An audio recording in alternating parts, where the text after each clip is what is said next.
Scary Terry got the bag. He did.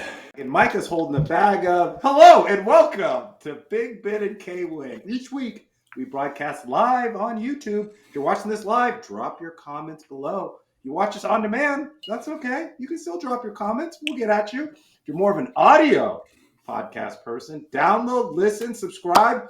5 stars anywhere you get your podcast. I'm K-Win. He's Big Ben. New sponsor, Incline Burgers and Brews. We're going to talk a little fantasy football, a little college football, Arch Manning, Arch Madness, and much, much more. Where do you want to start? I want to start with how hyped I am for the Seahawks. Whoa. They got a new offensive coordinator, Kubiak. He does outside zones, and who does that benefit? Kenneth Walker. I got him in the 4th round last night. Whoa. But I got to name my deep, dark sleeper. I want to say his name, and I want you to tell me the first thing that pops into your head. Go. Elijah Arroyo. He's athletic. Kubiak's going to bring in his offense, right? Zone running. Now, does that bode well for Arroyo? He's more of a pass-catching tight end. He's not a big blocker. I need some more enthusiasm out Everyone's excited about him, but I'm cautious. I'm cautiously optimistic, K-Win, and you got to understand why. This is Seahawks. This is his second offensive coordinator in 2 years. We don't know what we're playing with. New Sam Darnold. Does he throw to a tight end? Hawkinson, I don't know. Did he do well? Okay. Yeah, Mike, he did great. Relative. I'm going to temper everything in and around the Seahawks. Talk to me week 5. Remember we started off 4-0 last year, I think, the Seahawks, and then ended up 10-7. 10 games is still good. In a down year, you won 10 games. In a very competitive division, you won 10 games. I need you to up the excitement. Seahawks are sleepers, and let's keep them that way. Don't say it's... Let me go back to my boy, Elijah. 2nd round pick. When did you draft him? I drafted him 14th round. Okay. So deep sleeper. There's a reason he was there. Schneider would not have drafted him in round 2 if he didn't expect to put him on the field and put him a part of Kubiak's offense. They released Noah Fant. They set it for salary cap. That is one reason. The other reason is because Arroyo is oppressing in camp. He is. Great athletic ability. He can go vertical. He can make plays. 6'5", 230. The Seahawks have not had a tight end like this since Jimmy Graham or Jeremy Stevens. No. I've already elevated him into becoming the next great tight end to play for Seattle. And I got one more bit, and then you can talk. Seattle Seahawks fans, you need to watch out for him. Fantasy football GMs, you need to get him. I called Brock Bowers last year. I'm calling Elijah this year. The bar for tight ends for Seattle, we haven't had an all-pro or even a pro bowler at tight end in, I think, 20 years, maybe ever. So the bar is really low. If Arroyo goes out and catches 2 balls a game, 2 balls, that's it. That puts him at what? About 30, maybe 40 catches and 4 TDs. People will hail him. He'll be. I won't, as a fantasy GM. You won't be happy, but I'm telling you, like, Seattle will be happy with that output. So, but do you draft a tight end in the 2nd round to catch 40 balls? A tight end that does not, theoretically, as you say, block or pass protect, and you draft him in the 2nd round. I think Kubiak's bread and butter is Charbonnet and Walker. They're going to get 15 totes a game easily. I'd temper Arroyo. I would sit him for the first 4 weeks. I don't think he's going to do anything.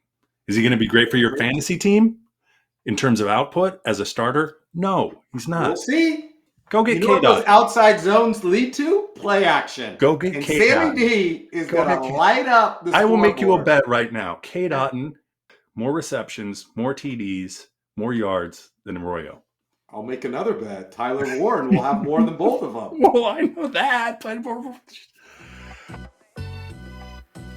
I've said this before. You got to have a theory going into a draft. My theory this year, Ben Johnson is going to work his magic with the Chicago Bears offense. And based on what we saw last year with the Lions offense, I think my theory could hold true depending on the offensive line is revamped. Jerry's still out on Caleb Williams, but Swift and David Moore are on the squad. Yes, DJ Moore. So you're high on the Bears for fantasy. I'm high on the Bears for fantasy just due to the fact that also, there could be garbage scores. Either they're going to perform really well or they're going to have to play catch up. And in either case, that's a good scenario for you if you're a fantasy owner with Bears. Roma Dunze looks good. Colston Loveland. I just think the Bears will be improved, especially with Ben Johnson. And he has pieces. He has weapons. That's for sure. He's an offensive architect. And I'm in a 2-flex league where you can start the quarterback in your second flex position. So I took a flyer on Caleb last night. It was round 10. I need a second quarterback. It's high risk, high reward, but I'm with you. I think in a Ben Johnson offense, he'll figure out a way to utilize Caleb. Plus, he can run a little bit so he can score some touchdowns in the red zone. I think he'll have a very good fantasy year, but let's be serious about the Bears. They've got the Vikings, the Pack, and the Lions in front of them. They're still going to finish last in their division. Yeah, but they'll put up points. That's for sure. Here's my other take. Sean Payton. Who was this guy in New Orleans? Alvin Kamara. No. Drew Brees? There you go. Okay. Who's this guy in Denver? Bo Nix. Bo Nix, starting quarterback this year. On the ground, through the air. I think the Broncos are going to sneak up on people. And I think Bo's a little more comfortable. He had a great season last year. I think he was QB 6 through the season. So I've also picked up Caleb's on the bench too, along with CJ Stroud. So in the event that doesn't work out. Who's your starting quarterback? I'm going to start with Bo. But here's my other theory. Stack your quarterbacks. Because when one goes down for a team that doesn't have two, all of a sudden you can work out a trade and or just have them surf the waiver wire and lose 3 consecutive weeks trying to find a quarterback that works. Like that generally happens a couple times. Like all of a sudden you're starting Trevor Lawrence or whatever have you. So I would say stuff your quarterbacks early on in the year, until you find one that works for you, and 2, the other players or teams can't inevitably get off the waiver wire. Well, the way that the NFL has evolved, fantasy football has evolved the same way. It's a passing league. It is. So you need wide receivers and you need quarterbacks. And a lot of people play in PPR. And in our league, there's a Yahoo league where there is this ongoing debate because they don't want to change to PPR. And so the running back is more valuable in that league. Right. But in my other leagues, it's wide receivers and quarterbacks. Mm-hmm. So a lot goes into like the scoring system and the format of your league. But if it's PPR or half PPR, load up on wide receivers. There's so many wide receivers. You can get a good wide receiver in the 6th, 7th, 8th round. Like I got Emeka Egbuka like in the 8th round. I even got Jawan Jennings in like the 8th round. Like Brock's got to throw to someone. He's the only one alive, right? Yeah. You're exactly right. I mean, I think we have PPR, and I think I ended up with Jamison Williams, Jacoby Myers, DJ Moore, and one other wideout on the squad. How many receivers do you start? And Garrett Wilson. So, and I look at it this way. Go look at last year and who got the most targets. That's who you want on your team. Who's going to be given the most opportunities? Like people, I would rather have the number 1 on the Carolina Panthers than the number 2 or number 3 on, at this point, say like the Eagles. Do I want Devontae, who's going to share a lot of the targets, or do I want a guy that's, taking 60% of them? I mean, you can win with bad players or good players on bad teams. Yeah. Well, the way that I look at it, it's good players on good offenses. So like I'm not looking at the record. I'm looking at the offense, and also I'm looking at if they're behind and they have to play catch up, they have to throw the ball. So like you want those wide receiver 1s on those teams that are going to have to throw the ball. That's why the Bengals are so good with Jamar Chase and T. Higgins, is because their defense can't stop anything. So they're throwing like nonstop. So I know Jamar Chase was like great last year. I think he's going to be good this year because I don't think their defense got a whole lot better. And Joey Jackpot is going to have to carry him, which means he's going to have to throw that damn ball. Another theory. Last theory, then we can leave. No, I like your theory. Okay, my theory. So why are Joe Burrow and Jamar Chase so good together? I believe it's because they have two number one wide receivers, and No, so the safety can't really no. focus. So what chemistry wise? Why? They played together forever. They played together in college. Justin Fields just arrived in New York. Who did he play with in college? Ohio State. 1 year, Garrett Wilson. Hey! Same thing's going to happen. Justin to Gary. Wait. You're trying to compare Justin Fields I'm not. No, this is and Garrett Wilson This is to Joe Burrow This is a and theory, Jamar Chase? Let me hear this one. Unproven theory. Unproven theory. However, when you're a quarterback, and you could probably go ask Joe Burrow this, why do you throw to Jamar so often? Well, he knows where I want to go with the ball or what routes to run or how to break out of a route, and I know where he's going to go, and I can throw it up. Justin Fields has no one else to throw to. Name another wide receiver or tight end for the Jets. Go on. You can't. Garrett Wilson's going to get a billion targets. He's going to get a billion targets. And it's just going to be... I don't agree with that theory because you had Kyler Murray, who went to Oklahoma, and had Hollywood Brown. That didn't work out in Arizona. Hollywood Brown was hurt 90% of the time. But That's the truth. Okay, my theory may or may not pan out, but I like the concept. I don't like the quarterback, Justin Fields. A run-first quarterback is not going to throw the ball well. Why wouldn't you say that is advantageous with the idea that you are going to run, you're going to bring the safeties up, boom, over the top, big plays, Garrett Wilson, TDs all day. See, there's always a counter to your argument. I'm not against your theory. I'm against your example of Justin Fields being that was a stretch. The reason why Garrett will work. That was a little bit of a stretch. I'm just saying he's comfortable with Garrett already coming up. They play together. They understand each other at some respect. And that's really why you see good quarterback and wide receiver pairings. They know what each other's going to do. But you can get that from working out in the off season. Oh, no, you can't. No, you can't. There's Baker and Mike Evans. Okay. Well, then, come on. You're taking Stafford and Cooper Kupp. Okay. That was like 4 off seasons. Cooper Kupp and Stafford were together for a while. It will come together quicker for Garrett Wilson and Justin Fields. That's fair. I could be wrong. But the Jets have no one else to throw to other than Garrett Wilson. They can't afford anyone else. They gave Garrett Wilson's to double down on the Jets. They had a defensive coordinator as their coach last year. He couldn't figure out how to activate Garrett Wilson. They got another defensive coordinator as their head coach. But you get a running quarterback so you don't have to do much. You say just go out there and play football. And playing football is, I can't run. I'm going to throw the ball to Garrett Wilson. We'll see. Jets will probably stink again. It's all right, though. But they will be behind in games, a lot of them. So they'll have to go deep to Garrett Wilson. Love it. All right. That's all I have on my fantasy takes. That's it. Theories aside. Let's move on to college football. Well, let's talk about what we want to talk about. Arch Madness. Arch Manning has been at Texas for seems like forever. It's only been 2 years. He has 2 starts, put up some great numbers in those starts.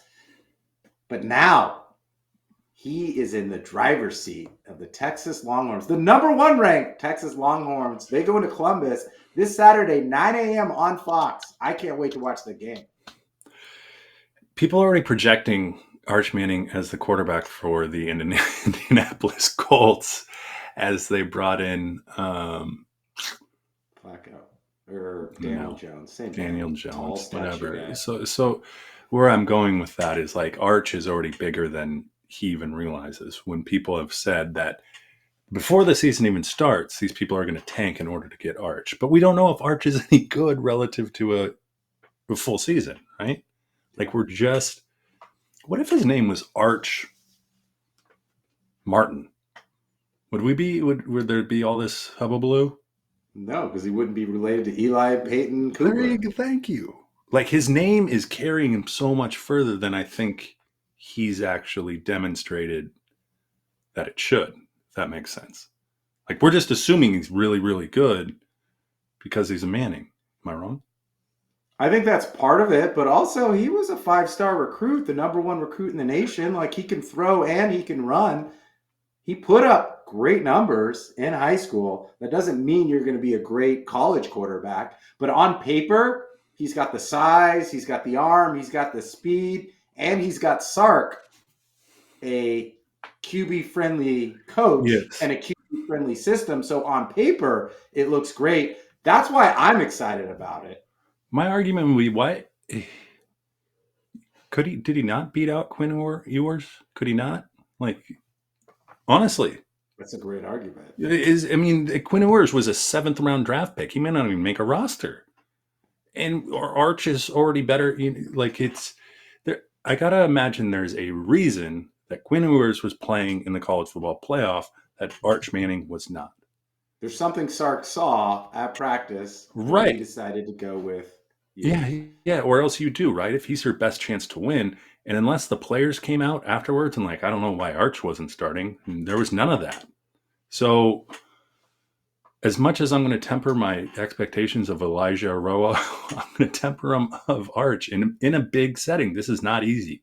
They're underdogs. They're underdogs for a reason because Ohio State's really good. And I don't know. You got a prediction for the game? I do have a prediction. It's a Texas win, and it's Arch Madness, baby. Arch is here. They have extreme depth at the running back and wide receiver position. They have 3 preseason All Americans on defense. Linebacker, Hill, they've got Simmons, they've got Taffy as their safety. And if you go back to the semifinal game against Ohio State, it's not a typo. Jeremiah Smith had 1 catch for 3 yards. So something worked against him defensively. So Fair. I'm banking on Texas defense, the first game of a new season where Ohio State has a new quarterback and a new offensive coordinator. There's no more Chip Kelly. It's Brian Hartline. So give me Sark. Give me Arch. And give me the damn Heisman and the Natty right now. If you had just been to Columbus, Ohio, would you be singing a different tune? Because you have just recently been to Austin, have you not? I have. Okay, so there's some bias in your narrative. No bias. There is bias in your narrative. BS. He's gonna go. There's too much new in Ohio State. Okay. Arch is familiar with the system. He played a little bit, got his feet wet. Texas has a better defense, a better offensive line, better offensive coordinator, better defensive coordinator, and Ryan Day. Have we seen Arch Manning in a fight? Like a fight, like when you call it a fight, when somebody gets punched in the face. I haven't seen Arch Manning get punched in the face. They didn't want him to get punched in the face. We probably won't see it on Saturday either because Texas is gonna win by 2 tutties. Ooh, 2 tutties in Columbus. That ain't happening. That isn't. Ryan Day's a marginally better coach than that. Sark's going to have him up. But all the things you say about Arch, you should be saying about Ohio State's quarterback. We haven't seen him play. Agreed. I agree with that. I'm not saying like Ohio State is, off the charts better than Texas. That's not my point. My point is Arch hasn't gone into a setting like that. And again, I don't think he's got hit in the face. Wait till you do in Columbus. Like it's no joke. They're the reigning champs. So there's a lot probably going on with Arch. He's a Manning, right? But he can't take the experience from Eli and Peyton and call it his own. He's got to go out there and win. That's not easy. It's not easy. Wouldn't be easy for me. Wouldn't be easy for you. And I don't care his name's Arch. Saturday. Arch Man. I don't care that his name's Arch Manning. You got to win some ball games and if he does against Ohio State, I'll eat crow. Who else we got? We got a big weekend. I can go to my notes here. We have LSU number 9 against number 4 Clemson. That's on Saturday at 4:30. That's a big game. That is a big game. At Ohio State or at Clemson? That is at Clemson. Are they both LSU at Clemson? Are they both considered Death Valley? Has anyone confirmed that? Aren't they both considered Death Valley? I think you might be right. I think I'm right? So it's a battle. Is there naming rights then over this game? Like whoever wins actually gets original Death Valley. Well, what would you have to rename it if you lost in your Death Valley? Alive Peak. We're headed into a live peak. Brian Kelly will choke.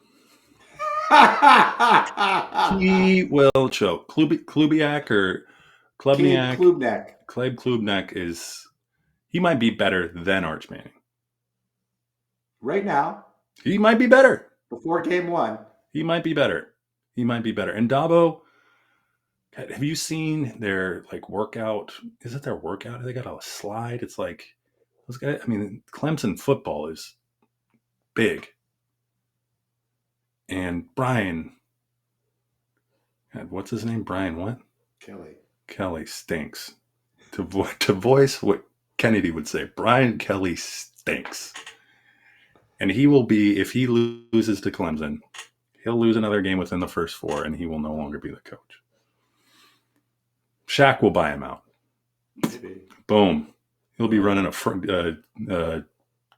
whatever his chicken franchises are in Louisiana for the rest of the season.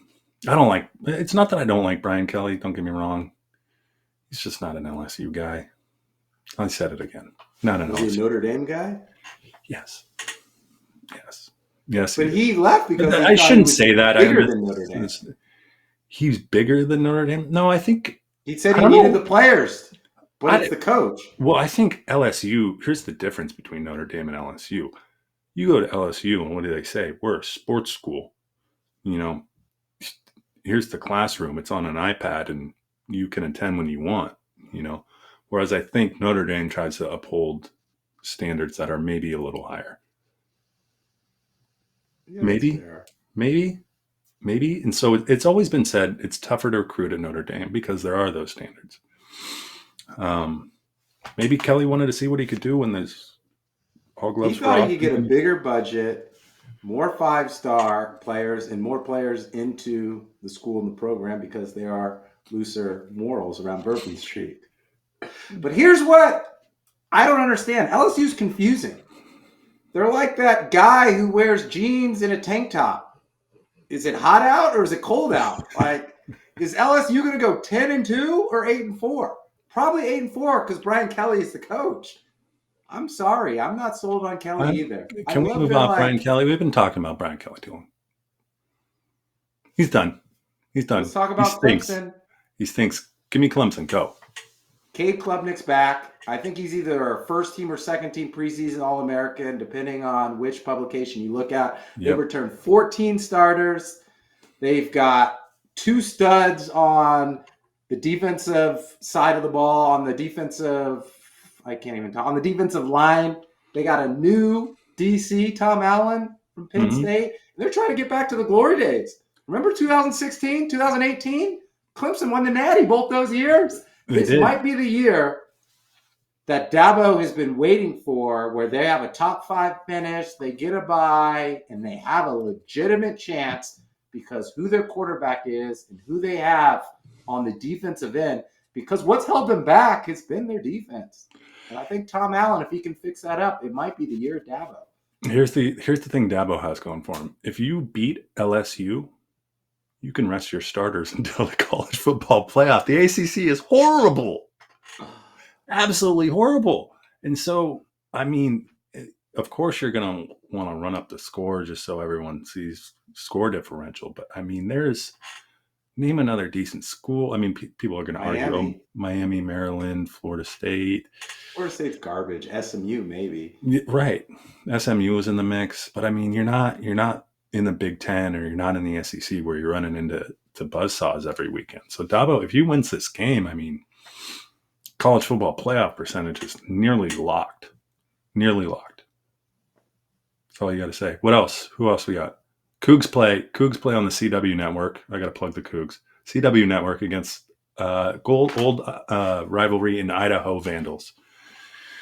The Cougs don't start off 1-0. The Jimmy Rogers, South Dakota State, old South Dakota. If we don't start off 1-0, it's a bad omen for the Cougs. Yeah, we can't beat the Vandals, who I think now play in the Big Sky. So, in fact, that might be a relegation game. No, I'm joking. Pac-12 is coming together. Old Pac-12 is coming together. It's coming Who back. else we got? We got Notre Dame, Miami. Yeah. Okay. We got Belichick playing TCU. Ooh, that's an interesting matchup. Yeah. Where at? Well, I want to talk about the college football playoff. Okay. What changes would you make? Did they want to go to 24 teams? That's the rumor. Here's the thing. So I'm going to give this person credit because they are. I don't even know if they sleep, and he's a beat writer for Bay Area. John Wilner. We've had him on before. The guy analyzes everything. He goes, "It's not like they could expand, but it's less profitable. Like, and then moving games to compete with the NFL and all these. Don't change it for now. Run it back. Just reseed how it should be seeded. I think a lot of those pains and the Big Ten and SEC, at some point you're going to have to kiss the ring, but don't do it yet. Seriously, because what needs to happen is they need to show that there is true parity, I guess, between those teams. Say the ACC, Clemson wins it, right? All of a sudden it defunks the idea that the Big Ten and SEC need 2 automatic buys. Like, let it play one more season, do the appropriate seeding, hope that some parity is showing, meaning the Big Ten and ACC aren't the last 4 teams, and then negotiate from there. Because it's all a negotiation, right? Between the Big Ten wants a seat, the biggest seat, so does the SEC, and then everyone else just sits around and gets the scraps. So I think it's 2 small tweaks, and I think you said one of them already. The 4 highest ranked conference champions don't get an automatic bye. Mm-hmm. You get the 12 teams in, you figure it out, and then you seed them. That's like a small tweak that should get done. The next tweak, I want to see a play-in game. I want to see like college basketball. You know how they have like the 2 powerhouses and then the little guys playing like the Tuesday or the Wednesday? What if you had a Power 4 play-in game where like number 4 team in the SEC versus like the 3rd team in the Big Ten? That would be great. And then I want the little guy play-in, the group of 5 where it's like Liberty versus UNLV or James Madison versus Washington State. I think that would be great to expand it just a little bit further so that you're not necessarily competing with the NFL like on the weekend, but maybe you just put the game in on a Monday. Yeah. Or something like that. I could see that. And then as long as they don't play the weekend after or the weekend coming. Yeah, I don't know. It was just revamped, right? We just came out with this new seating. Like, let's let it bake in at least a couple of years. Version 1 obviously didn't work very well because there was, in terms of all of the fan bases that were involved and engaged, being and excited, and the money, like that worked. The only thing that didn't work was the seating. Right. And we can remedy that. That's just conversations to be had. Like, that's easy. Don't throw the baby out with the bathwater. Like, just focus on getting the best teams in the college football playoff. Now, if you want, I like your idea. Okay, we're not the Big Ten and SEC one other seed. Okay, give me the people that aren't, we'll give you then your Power 5. Oh, we deserve it. Okay, then you guys play it in. I like it. UNLV is not going to be there, dude. I couldn't think of any other Group 5 non-Power 5. Cal Poly. Yeah, Cal Poly. Yeah. Who knows? Let's get out of here. At Big Ben KWin _ anywhere you get your social media. That's Instagram, TikTok, X, Facebook. We're even on Discord. Follow the Discord. The link will be in the show notes. Get at us. And if you're more of an audio podcast person, make sure you 5 stars. That really helps us. Anywhere you get your podcasts, watching us live or on demand, you can go to Spotify. We've got the video inside of Spotify. I'm KWin. He's Big Ben. And draft Elijah Arroyo. Let him sit on waivers for a while. Just let him. If you feel that strongly about Justin Fields, why don't you have him as your quarterback? Because I hadn't drafted Garrett Wilson yet, and he came on the board, and I'll get him. I forget whose team. I'll trade 2 quarterbacks for 1. If that's the case. Bo Nix and Justin Fields should be fine. Maybe not. We'll see. Let's get out of here. Go Buckeyes. No, Arch Madness, baby. Incline Village, the little Hyatt, Grand Hyatt they have there. Okay. Oh, great hotel. You can walk down, see the lake. They've got a little brewery back there. It was snowing while we were out there. It was great. Little casino, little spa, little golf. It was amazing. A little bit of everything. Great place and great smash burgers. Our new sponsor.